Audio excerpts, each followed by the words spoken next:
Coach, bonjour. Dans quel état d'esprit vous avez travaillé cette semaine et dans quel état d'esprit vous avez affronté cette équipe de Pau? La semaine, elle est courte. 2 jours après ce match de Angers, donc le temps est escompté, il est rapide. On est rentré samedi soir. On s'est vu hier après-midi.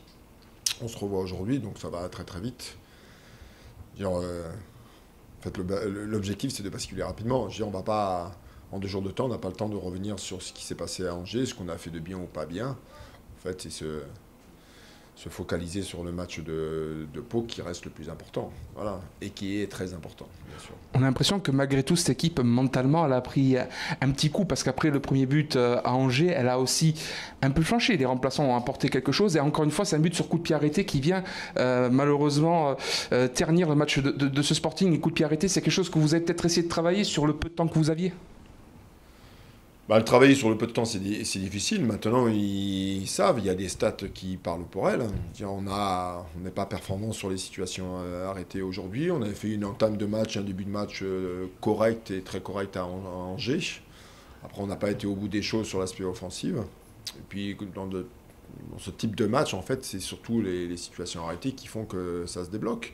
Nous, on n'a pas été performants dans ce domaine-là, que ce soit offensivement et défensivement, parce qu'on a pris ce corner, on était avertis. C'était une équipe qui n'avait pas marqué de but sur coup de pied arrêté. Donc on s'est fait une punir là-dessus, et puis après, vous courez après le score. Comme le mental ou le moral n'est pas toujours au beau fixe en ce moment, c'est difficile, on force les choses, et puis c'est compliqué, puis vous prenez un but en fin de match. Voilà. On a l'impression que vous n'arrivez pas à imposer votre rythme, que ce soit contre Laval ou contre Angers. Chaque fois, on a l'impression que vous avez un rythme et puis vous le perdez au fil de la rencontre. Oui, il y a un sentiment. Contre Laval, par exemple, les 5 premières minutes, je trouve qu'on avait fait une bonne entame de match, on avait fait des choses intéressantes, on sentait que l'équipe était concernée. Et en fait, aujourd'hui, dès qu'on est confronté à une petite difficulté due à l'adversaire, on a du mal à s'y remettre, on a du mal à imposer à nouveau quelque chose. Donc on est dans une situation en train de subir un peu le match et les événements. Alors je sais que c'est un problème mental, c'est un problème de confiance, parce que la petite pierre dans la chaussure ou le grain de sable peut nous perturber, il nous perturbe en ce moment. En fait, notre travail aujourd'hui, il se trouve là. La qualité, le potentiel des joueurs, on n'a pas tout perdu comme ça. Donc en fait, c'est là-dessus où il faut qu'on travaille, ou qu'on regarde. Alors on passe du temps, on discute, on est en colère, on fait tout un tas de choses. Il y a une prise de conscience aussi de la part des joueurs qui doit être important. Ils le savent, ils le disent eux-mêmes, ils en discutent entre eux. Voilà, situation un peu délicate en ce moment, c'est vrai. Coach, on a beaucoup parlé de la défense. L'attaque aussi est restée muette 4 matchs sur 7. Comment y remédier? C'est un problème uniquement de confiance? C'est un problème d'animation? Qu'est-ce que vous en pensez? Il y a un peu de tout ça. Vous savez, le comportement d'un attaquant, on juge les attaquants sur des stats, dernière passe, avant-dernière passe, sur des buts. Et aujourd'hui, les stats dans le domaine offensif ne sont pas bonnes. C'est une évidence. Alors on a le droit de se poser la question... si une animation ne marche pas, qu'est-ce qu'on peut demander ne va pas? Est-ce qu'il y a un manque de connexion entre les passeurs et les joueurs offensifs dans les demandes? On ne joue pas dans le bon tempo. Vous savez, l'animation offensive ou les joueurs offensifs, on ne dit pas les choses que comme ça. Il y a plein de choses qui tournent autour des attaquants. Donc, en fait, il y a plein de petits détails qui font que aujourd'hui, ça ne veut pas sourire et qu'on n'arrive pas à... vous prenez le début du match contre Angers, sur les 10 premières minutes, on doit pouvoir se créer au moins une occasion nette, sachant que l'approche était toujours très bonne, ou elle était bonne, ou intéressante. Le centre, il est mal fait, on centre en retrait, on doit centrer devant le but. Quand on doit centrer devant le but, on va centrer en retrait. En fait, on est toujours dans le mauvais choix.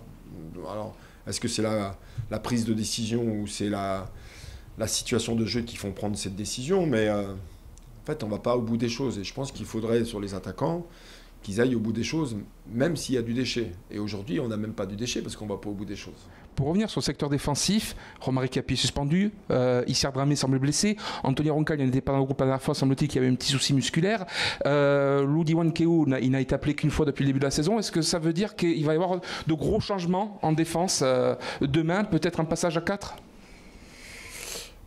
Oui, effectivement, on est confronté à des petits soucis de blessure et je vous confirme que Ronca a été bien blessé, a un problème à la cuisse parce que la question elle est quand même ambiguë.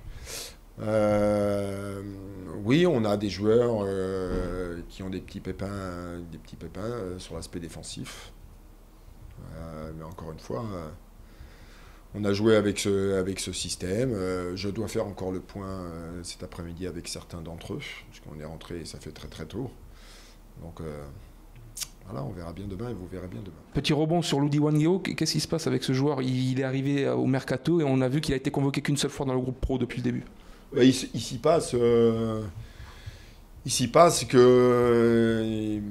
je ne vais pas dire qu'il n'est pas bien, mais c'est un jeune joueur qui arrive dans un environnement et dans un contexte différent de ce qu'il a pu connaître, qui a peut-être un petit peu de mal à trouver sa place. Aujourd'hui, dans ce qu'on peut constater dans les stades, dans l'entraînement, il n'y a pas toutes les garanties sur l'aspect défensif, dans l'agressivité, dans l'anticipation, dans les relances. En fait, il ne me donne pas tout ça, mais j'ai eu une discussion avec lui. Je dis même la direction, on en a parlé avec lui. Je dis peut-être qu'il va falloir peut-être un petit peu plus de temps que les autres. Mais c'est juste un petit problème d'adaptation. Ça va venir.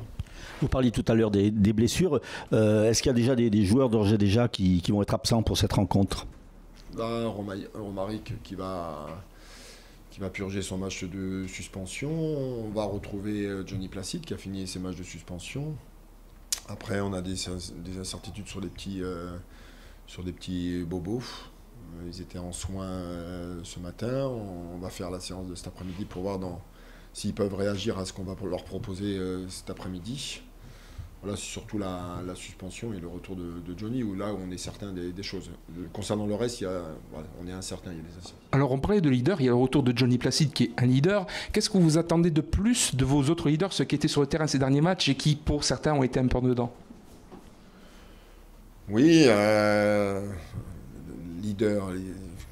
Quelle définition vous allez donner à un leader ? Leader technique, leader mental, leader du vestiaire, leader du terrain. En fait, tout le monde se permet de définir des leaders. Il y a des cadres dans cette équipe, effectivement. Il y a des joueurs d'expérience qui ont connu le haut niveau. Ils ne répondent pas à présent ces derniers temps, donc on peut attendre pour diverses raisons. On en discute avec eux.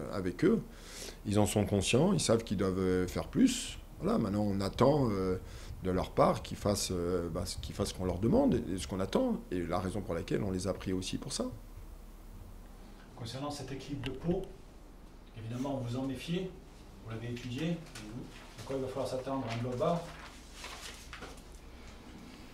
C'est une équipe qui prend des buts, qui joue à 5 derrière. Ils en ont pris 3 contre Annecy samedi.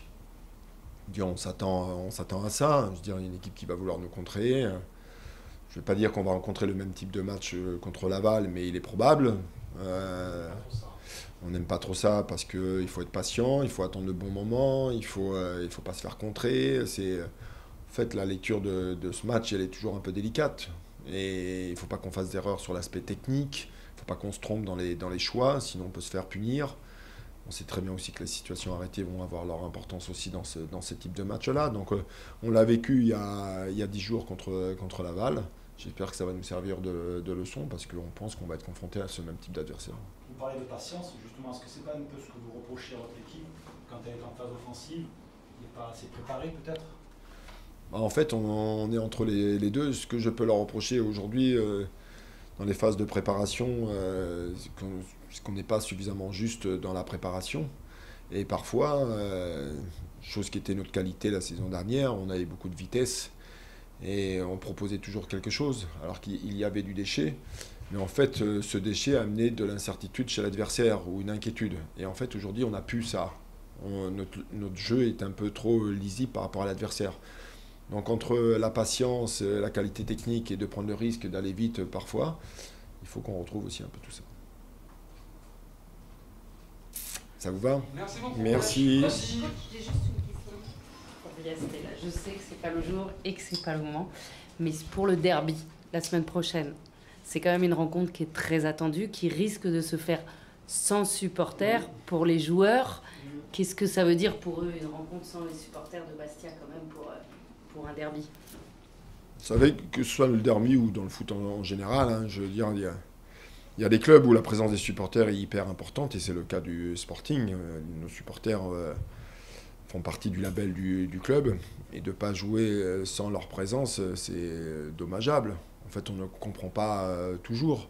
Alors je sais très bien qu'il y a des gens qui viendront quand même au match, qui sont supporters du Sporting, mais ça reste, je ne vais pas dire que ça reste une fête, mais c'est un derby corse, ça représente beaucoup de choses. Il y a des gens qui s'identifient par rapport à ce type de match. Moi, je pense qu'on est tous capables, les supporters, comme tout le monde, de se tenir correctement pour pouvoir assister simplement à ce match, qui reste quand même un événement pour cette île. Donc j'espère que les politiques, le préfet, que tout le monde va prendre une bonne décision, d'être dans la raison, et que les supporters vont aussi comprendre que on vient là pour encourager notre équipe et on n'est pas là pour découdre de quoi que ce soit. Donc j'espère que ça va se terminer comme ça, ou ça va se finir comme ça. J'ose espérer un peu de bon sens de la part de tout le monde.